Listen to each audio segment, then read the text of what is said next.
Greetings Tarnished. In this video I am going to present you Mogh's story and his relationship to Morgott and the Formless Mother. Please note that a big part of it is my own interpretation. We begin with Godric's Great Rune, which tells us that the golden lineage represents the offspring of Queen Marika and Godfrey, the first Elden Lord, this guy in the picture. Morgott's rune tells us that he is also part of the lineage, and from Mogh's we understand that they are in fact twins. From birth, the two of them share the Omen curse, which makes them grow into dark-skinned ogres with horns all over their bodies.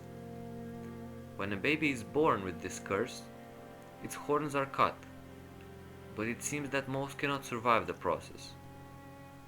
On the other hand, when such a baby is born from royalty, it is instead spared the gruesome procedure and is imprisoned deep underground, below Leyndell sewers. When the player visits that area, he meets both types of omens.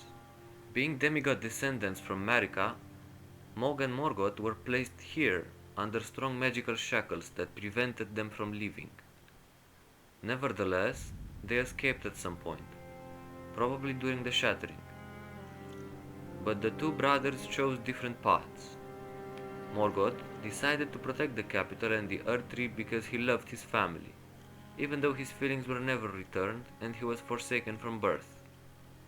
Here, he would eventually die by your hands, the player Tarnished. Instead, Mogh went deeper underground, as if he was called by an inner voice, and here he met the Formless Mother. She accepted him as the horned omen he was, and taught him the strength of his despised blood. This was a big turning point in Mogh's life. I believe it was the first time someone showed Mogh affection, which finally made him embrace his cursed fate. Moreover, Morgwin's sacred spear tells us that she is an outer god. We know that there are more outer gods present in the game, each one trying to influence the lands between as much as they can in their own twisted way. For example, the god represented by the Greater Wheel wants to preserve his world order, while the god of Frenzied Flame wants to burn everything down. Mogh's spear also states that the Mother bestows power upon a cursed blood. Thus, I believe she is in fact the origin of the Omen curse. This is how she influences the lands between. To support this point, let's take a look at Morgott again. He despised his curse, and he sealed it away in his sword.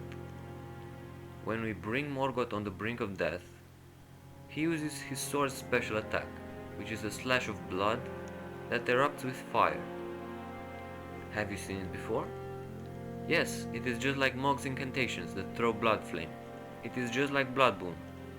Morgott has never met the Formless Mother, so the blood flame must be inherited from his cursed blood, or Omen curse. Moreover, on Blood Boon, it says that you thrust an arm into the body of the Formless Mother, and then you scatter it.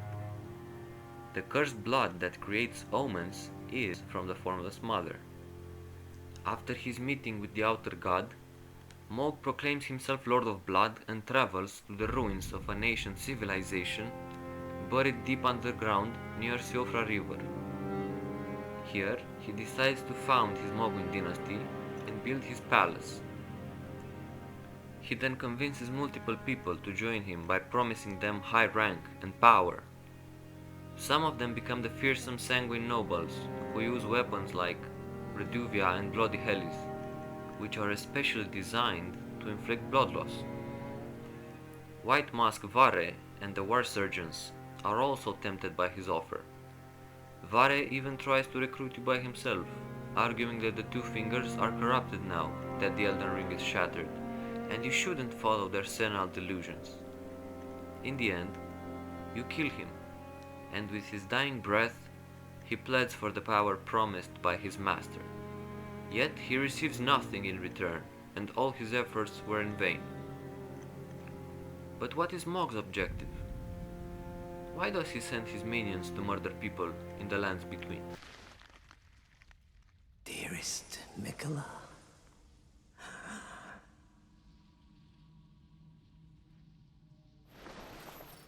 you must abide alone a while.